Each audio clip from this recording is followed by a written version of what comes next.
Today, I just wanted to spend a couple minutes talking to you about booking. When you are a new consultant, booking is, okay, let's not even say new consultant. Booking is the lifeline of your business. If you're frustrated in your business, I would say 99.9% of the time, it's because you don't have enough bookings. And so it's definitely an organic process, and it's definitely a learned skill. And I think this is the number one thing that frustrates new consultants out of the box, because they come in, they're seeing all these people who are successful with booking. Obviously, whoever recruited them was successful with booking. Otherwise, they wouldn't have gotten together for a facial and gotten started with the business. And so they're just assuming, well, if I got together for a facial, everyone gets together for a facial. But it doesn't always work like that. And so I just want to go over some of the basic numbers that generally come with booking. Now, these are averages. So some people are going to be like way better numbers, and some people are going to be like way worse numbers. And I can tell you that I've had phases of my business where my numbers stunk, and I've had phases where my numbers were amazing. And I think a lot of it has to do with skill and little tweaks. It's an organic process, figuring out what works best for you, for your business, for the area that you live in, for your target market. You know, if you're dealing with a lot of younger people, a lot more technology, making things fun. There's so much that can go into it, but the important thing to realize is it's a skill. Just like almost anything else in the world, it's a skill. You can learn it. If you're potty trained, you can also learn to book, okay? You can learn this. You can do it. So if you've gotten started and you don't have many bookings yet and you're frustrated, take heart. It's going to be fine.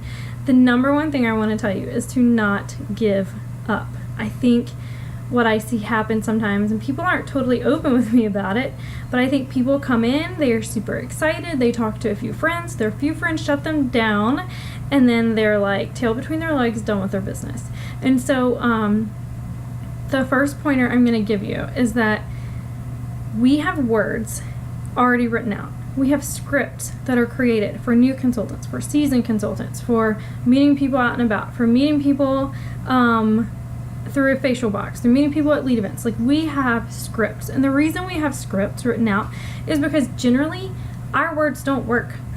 Like, the ones that you're coming up with on your own are not usually the ones that work the best. I'm sorry, no offense. It's the same for me. Like, half the time, most of the time, even after over 9 years in the business, I like to use other people's words that are proven to work, because I know their words are proven and mine aren't always. So the most important thing that I want to recommend is that you really dig into scripts and you embrace them, because scripts are so valuable. Now, I want you to practice them. And the number one objection I have for scripts is people saying, it just doesn't sound like me. That's not me. These aren't my words. Well, you know what? I know they're not your words. Your words aren't working. Anyway, so I'm just being real with you. That's why we have the scripts. So practice them, though. Practice. Say them in the mirror. Say them to your significant other. Say them to your best friend. Call up the first 3 people you're going to book and say, hey, I'm learning. I just started this Mary Kay thing. I have my Mary Kay hat on, and I'm actually going to be reading from a script. You can do that. You can be upfront with people. I love to be real, but you want to be skilled while being real, okay? So that is the first thing. Embrace your scripts. Get to know them. If you can't find ones that you love on our website, or if you can't find any on our website, reach out to me. And our website is pretty new. It's through kind of going through constant movement and changes until we find everything that we love on it. So I am more than happy to throw new things up there. Okay, the next thing is understanding numbers. Another thing that I think frustrates people is they're expecting 100%, because they were 100%, right? I mean, there's one of me, and when I was invited to the party, I showed up. They asked me to, so I did. That's the kind of person I am. That's probably the kind of person you are. That's how you showed up, and that's how you heard about the business inside. It was for you, just like with me. So, not everyone is like that. You're going to have people who just say no right up front. You're going to have people who say yes and then don't show up on you. There's just a lot of stuff like that, and you have to understand it's normal. It's just like the Gap. I mean, you're going to have people. So I used to work at the Gap. That's why I like to use that as an analogy. When I was in high school, it was one of my jobs, and I remember working at the Gap, and when people were at the mall and they walked past the Gap, I was not offended. Gap wasn't for them.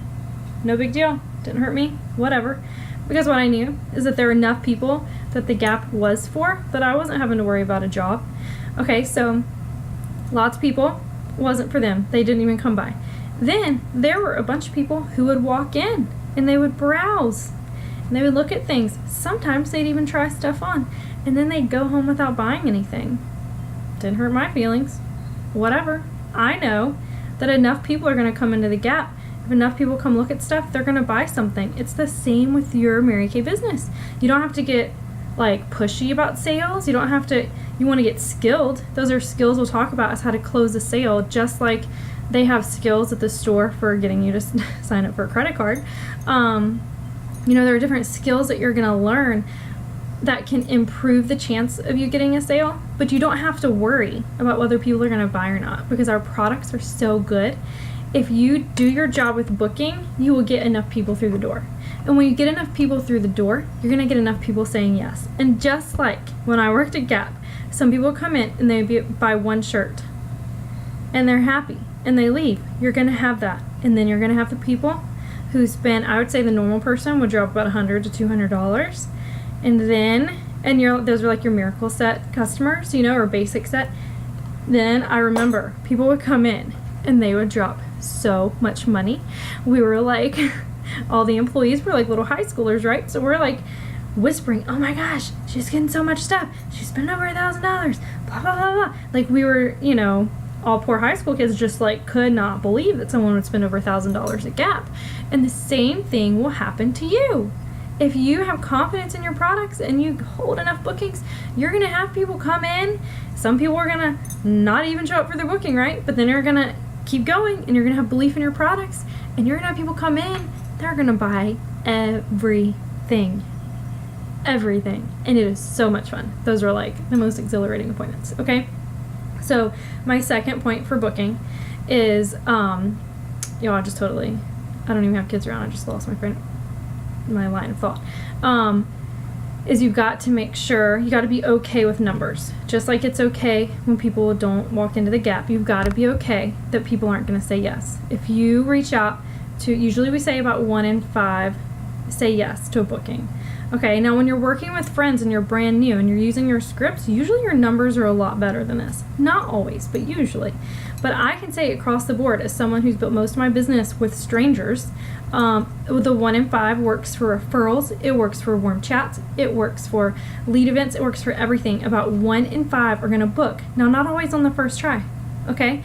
And so sometimes you have to follow up with them a couple times. We always, I heard a statistic a few years ago, 85%, I believe, of sales are made on the 5th attempt.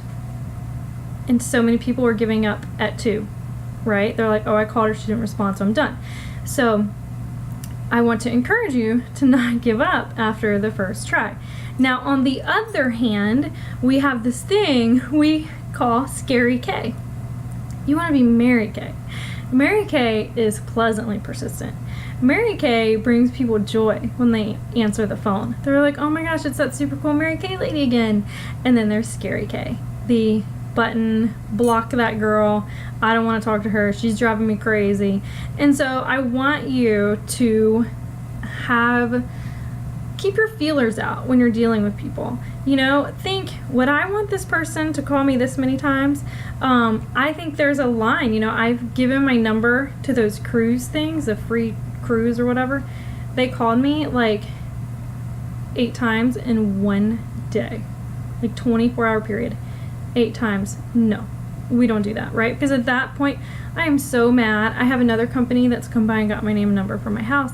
They call me, they change numbers, call me, they lie that I had appointments booked that I didn't have booked. I mean, I hate this company now. Like, I will never work for this company. This could be an amazing company, but I'm never going to work with them to have my house renovated because they have been so annoying and also, I think, not truthful. Okay, so that's kind of like scary Kate level, calling people too much, driving them crazy. Like, we're not that, but at the same time, we want to be pleasantly persistent. I remember my brother sells insurance, and he was working on a big goal, and he called me for referrals, and I referred one of my friends to him who legitimately wanted insurance. But she was legitimately really busy. She was a single mom. She was building her Mary Kay business.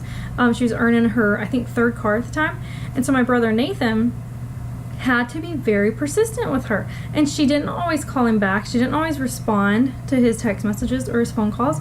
But she told me, she said, "I'm really glad that your brother is following up with me, because I really do want the insurance. I'm just really busy." Okay? That was a moment for me to realize, okay, Nathan isn't annoying her. She needs him to follow up. So it's the same with your customers. It's the same with your bookings. You're not annoying them. They need you to follow up. Their number one priority in life is not Mary Kay. It's ours, but it's not theirs. And so if this is our business, not their business. This is our life, our income, not their income. And so it's more important to us. So you want to be Mary Kay. You want to be pleasantly persistent. You want people to feel joy when they see your phone call. Not, oh crap, button, or block or whatever.